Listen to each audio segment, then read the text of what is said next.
Saudara-saudara yang dikasihi Tuhan, bagaimana kabar hari ini? Salam jumpa dengan sapaan Rohani Immanuel. Marilah kita sejenak mendengarkan kabar baik dari Tuhan. Sebelumnya, marilah kita berdoa. Tuhan Allah Bapa kami yang telah dalam surga yang mulia, sungguh kami mengucapkan syukur karena pada hari ini, pada pagi yang indah ini, Tuhan telah membangunkan kami, Tuhan telah memberi kesehatan kami, sehingga kami masih bisa merasakan kasih setia Tuhan hingga pada saat ini. Sebentar lagi kami akan bersama-sama belajar firman Tuhan.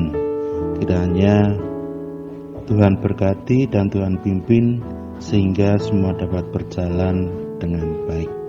Dalam nama Tuhan kami Yesus Kristus, doa ini kami naikkan.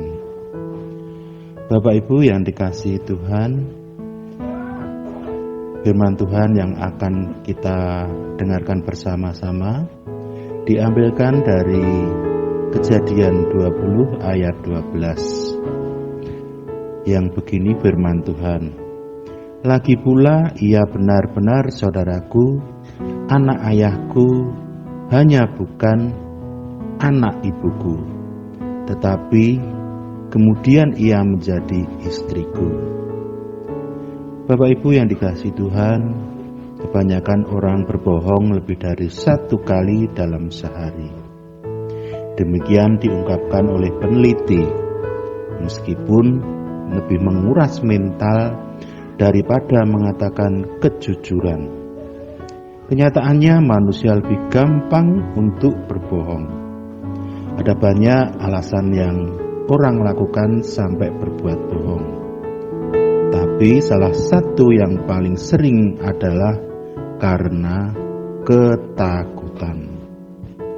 Dikatakan juga bahwa respon dalam penelitian tidak sadar sudah berbohong beberapa kali. Sebab kebanyakan kebohongan itu dianggap biasa dan memang diharapkan. Akibatnya sulit untuk mengenali kebohongan itu lagi. Tapi coba kita renungkan bagaimana bila semuanya diungkapkan dengan jujur. Bapak Ibu yang dikasihi Tuhan, Bapak Abraham melakukannya seperti di bacaan atas tadi, akibat takut jika penduduk setempat akan membunuh dia dan mengambil Sarah. Bapak Abraham berbohong bahwa dia dan Sarah adalah saudara, walaupun mereka memang bersaudara sebab satu ayah meski beda ibu. Abraham tetap berbohong karena menutupi kebenaran bahwa mereka sudah menikah. Ketakutan Abraham membuatnya berkata tidak benar. Padahal Allah yang ia sembah adalah Allah yang sanggup melindungi mereka. Bapak Ibu yang dikasihi Tuhan, firman Tuhan jelas mengatakan supaya kita menguatkan hati untuk tidak menjadi takut. Berkat damai sejahtera Tuhan sediakan berlimpah, tapi ada syaratnya. Zakaria 8 ayat 16 berkata, bila kita bicara, katakanlah yang benar di antara sesama kita. Kalau tidak demikian, tidak ada kedamaian, kejujuran.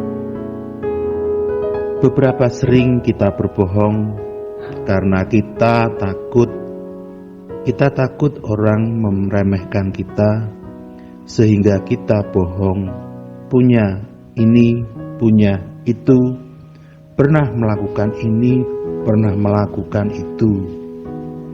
Kita khawatir urusan jadi ribet atau kita jadi rugi, sehingga kita bohong soal data kita.